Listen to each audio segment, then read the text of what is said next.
G'day, welcome back to the channel. So this is the first video in a new series where I'm building a CIP cart. Now that's something that I've wanted for ages out here in the doghouse. I just couldn't justify the spend.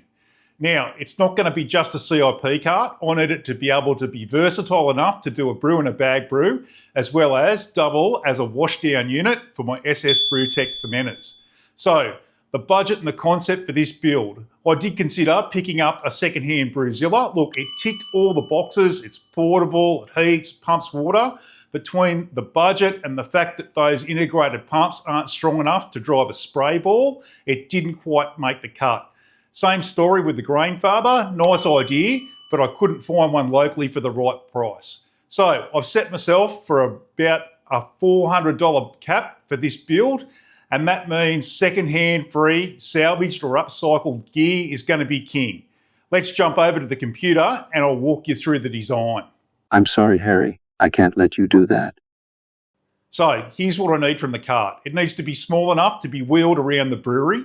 It needs to be low enough to use gravity as a return for the cleaning fluids once they're pumped through the spray balls in those SS Brewtech fermenters. It needs to be low enough to lift a grain bag without a step ladder. And those of you that have tried using a normal kitchen bench will understand exactly what I mean, especially in a wet environment. When we're lifting grain bags up, it can cause slips, trips and falls, not to mention the fact that it creates a whole heap of shoulder pain for those of us that are getting a little bit older. I'm adapting the kettle so it can either run a CIP spray ball for cleaning or connect to a whirlpool arm when we're brewing. Now, I settled on a top deck height of about 440 millimeters. Now, for me, that's the sweet spot. No shoulder strain, lifting up the bag, no hunching over to reach valves. The pump needed to be mounted lower than the kettle to avoid some of those priming issues. Now, I could have tucked it right underneath the top shelf, but I added a second shelf instead for that frame rigidity. The cart frame itself, built from 25 millimeter box section that I salvaged from a gate I found during a curbside collection. Now, I'm the first to admit it, I'm a complete bowerbird and I can't just drive past useful stuff that's been thrown out on the side of the road. I have to stop and see if the owners will let me take it, and in this case, they were great about it. This gate was a little bit bent up, but that's nothing that a bit of heat and a few belts with a hammer couldn't sort out. My high school teachers were completely wrong. Sometimes violence is the answer. Now, I even left a few of the original mounting holes on the bottom shelf as a little bit of a reminder about where it came from. So here's the cutting list and some basic sketches for any of you guys out there that are keen to build your own. Half the fun is just making stuff yourself. I'll leave a link to the PDF down in the description. So, fair warning. The video footage while I was welding this is a little bit rough. My camera just couldn't handle the arc flashes. Now, I'm not here to teach you how to weld anyway. Look, there are stacks of blokes out here on YouTube who can weld a gate shut with one hand and sip a beer with the other. I'm just showing you how I cobbled this thing together without burning the doghouse down. And this is how the frame looks so far. I think it came up a tree. And there you go, you can still see the holes where the fence paling's attached to it. So the shelves, they're just standard automotive leak trays that I found, and they're the perfect size and fit, and they won't care if you splash a little bit of PBW around. I've cut a couple of marine ply inserts to add some weight and stability to the cart and prevent that resonance you get from the pump where that buzzing just drives you nuts. It'll also stop the whole cart becoming one giant heat sink when that kettle gets hot. So far, we're at net $0 minus those two drip trays, which cost me 20 bucks each from Repco. So I then lashed out on the wheels. Look, part of me was like, I can get secondhand wheels from the tip. And then the other part of me said, yes, you can. Let's go out and have a look. So here's the wheels that I picked up from the dump shop at the tip. And I thought to myself, that's a fantastic idea.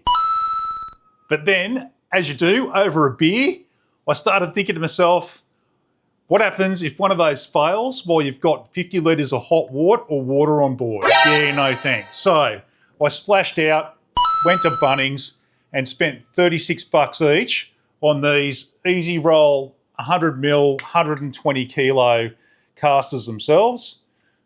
So that put a dent in the budget.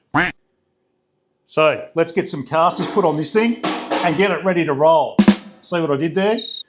No point being a dad if you can't tell dad jokes. Now to fit these casters up, it's pretty simple. You've got a plastic block, and as that 13mm bolt tightens down, it forces the wedge down inside the mount and locks it into position. So I'll get this one in. And to do that, we'll just back it off all the way. Feed it in and tension it down. I'll catch up when I've done the rest of them.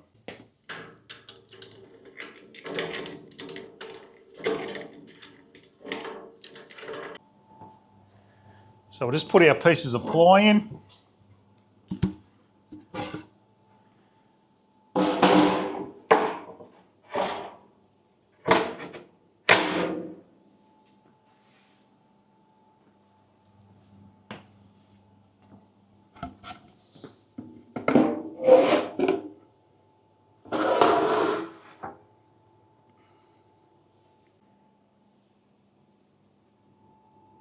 And that's how it looks so far with the marine ply inserts. The next thing I added was these brackets for storage bins, because on brew day there's always loose bits and nowhere good to put them. Instead of buying the bins, I 3D printed some out of PETG. I couldn't find anything decent for under about $15, so I decided I'd design some stackable one myself. Now the STLs for that are in the description. Same with the sliders. So these slide in and out to allow you to access what's in them and slide back for easy storage. So I've also printed some hose hooks out of PETG. Now I did consider metal, but rust's a pain and stainless is a nightmare to bend unless you've got the right gear. So this was the path of least resistance, and honestly, I have no regrets so far. So that's the completed cart so far.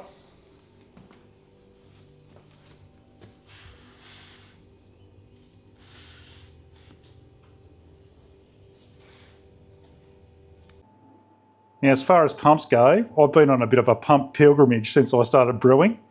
My first pump was a Chugger, and that's been a really solid unit, but it's loud and it sends vibrations right through the bench.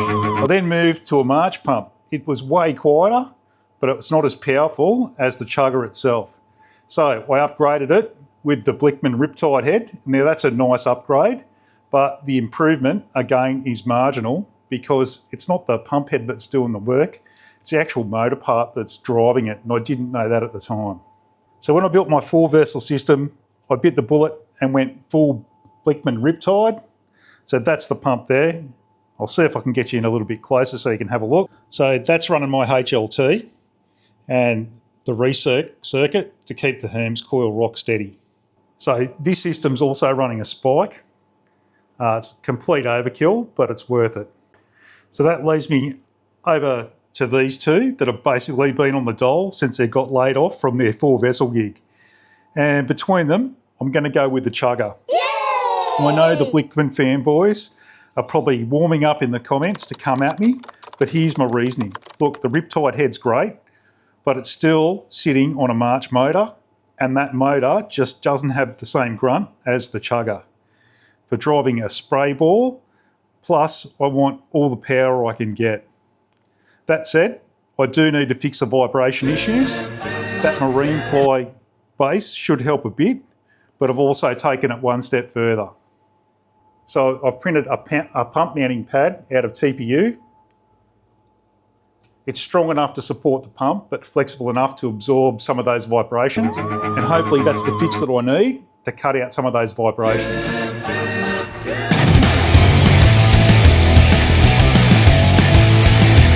So that's the cart sorted. I reckon it's come up a treat. It rolls really smoothly, it's sturdy, and those 4 locking casters mean that no matter where you're standing around the cart itself, you can lock it down with just one click. Once it's in place, that's not going anywhere. So this is a 50 litre stainless steel stock pot that I picked up on Marketplace for 40 bucks. Look, it's a bit dusty, and the last owner used it for cooking mud crabs, but it's pretty solid. There's sort of no dings and nothing that a good scrub and some elbow grease with a bit of PBW won't fix, and some barkeeper's friend. And really, it's a blank canvas. For 40 bucks, I wasn't passing it up. I don't know how well this is going to show up on camera, but you can see it's pretty grubby. But that's okay. Like I said, for 40 bucks, I wasn't passing it up. Now we're going to lay this thing out with painter's tape. But before we do that, I don't know whether you've had any experience with these cheaper stainless pots themselves. If you have a look on the inside, we might be able to see it. Yeah, I think you can there. You see that area there? That's a seam. And we really don't want to be drilling anything on that seam, because what we can do is we can weaken the metal, because when they weld these things, stainless work hardens. And if we start drilling holes in there, we can actually tear the pot open and therefore make it useless to us. We're just going to lay out our blue painter's tape on the kettle itself. We've got the kettle all laid out. I like to mark mine off as to what's going on and what's going where. So we need to drill a 32mm hole on this side to fit our element. Now, to do that, we're just going to drill a normal hole like we would ordinarily. So we come in, hit it with our centre punch.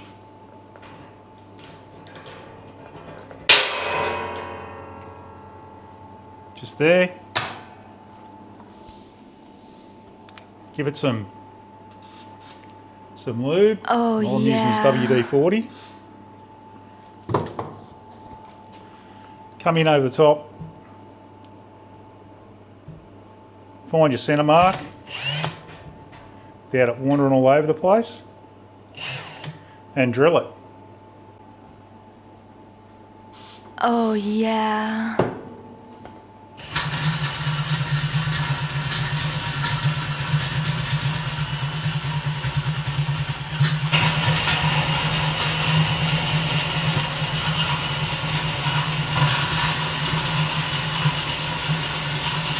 Now that we've got the hole drilled, so it's just big enough for that bolt to pass through, we're going to set up our knockout die, and we're going to put this piece on the inside and this piece on the outside.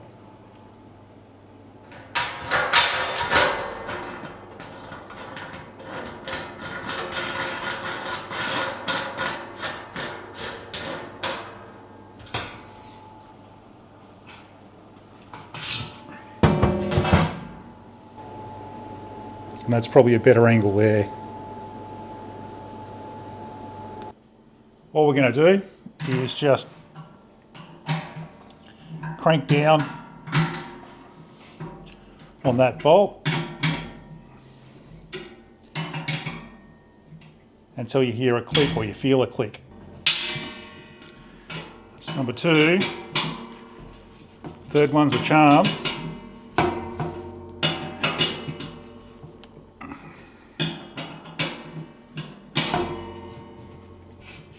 And you'll feel it give. And just keep winding it.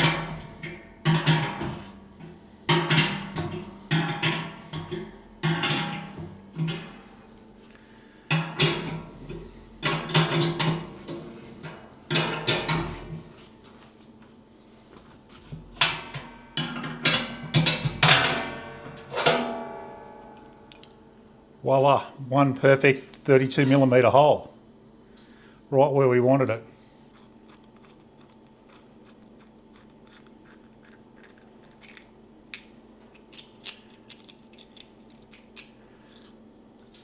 Here's a punched out piece. All right, let's go and see how we've gone. And we can mount our nut on the outside. And we'll just put that on hand tight for now.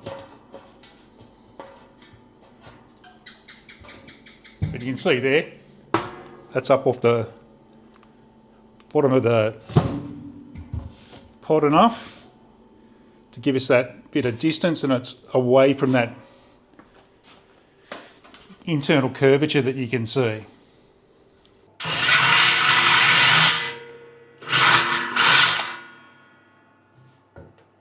See our next one done. Again, we'll put the big bit with the washer and the bolt on the outside of the kettle. Just feed that through. And then we're going to put the die itself on the inside of the kettle.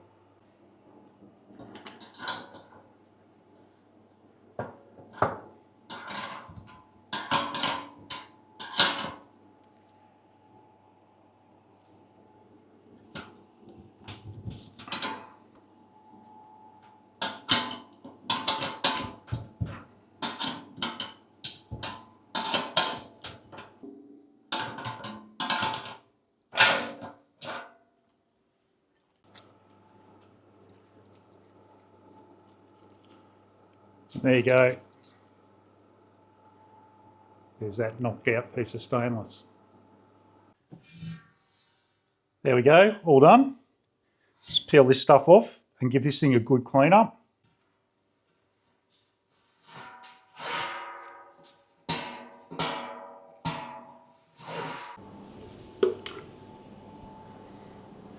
There we go, all cleaned up. And the last thing we're going to do is just brush on some phosphoric acid just to repassivate those holes that we've cut and stop anything rusting.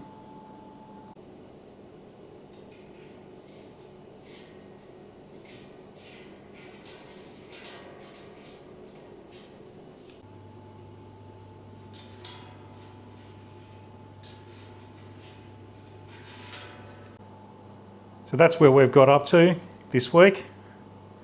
Got all our holes cut, got the trolley made. We've 3D printed our pump mount. Now that's not mounted yet. That's just sitting there. We'll work out the best spot for the pump when we get the hoses and all the rest of the fittings in. We've made our U-Butte slide in and out storage solution so you can get at stuff. Not going to lie, I'm pretty happy with the way it's turned out so far. So, I reckon that's about it for this week. The last thing I want is for these videos to become a cure for insomnia. In the next time we revisit this project, we're going to fit out the kettle, we'll install all the hardware, we'll leak test everything, and we'll wire in the PID as well as a pump switch. So, if you've gotten something out of this video, smash that like button and give it a thumbs up. Look, it really helps the channel out, and more importantly, it lets me know that I'm on the right track. Oh, and if you haven't subscribed yet, hit the subscribe button, ring the little bell icon. That way, you don't miss out when I've got a new video that's ready for you. Once we're actually done building this thing, then comes the fun part. We actually get to do some brewing with it. Yay! But before that, I'll need to create an equipment profile in my brewing software. Look, I still use Beersmith because, well, I'm old school, but I know all the young brewers these days are on Brewfather. Let me know in the comments which software you're using, and I'll also throw up a poll on the channel so that you guys can vote on what recipe we brew first on this setup. Look, I'll catch you on the next one, and remember, life's too short not to have a go. Build a system and save yourself a few bucks, or drink dodgy beers. Cheers. Oh yeah.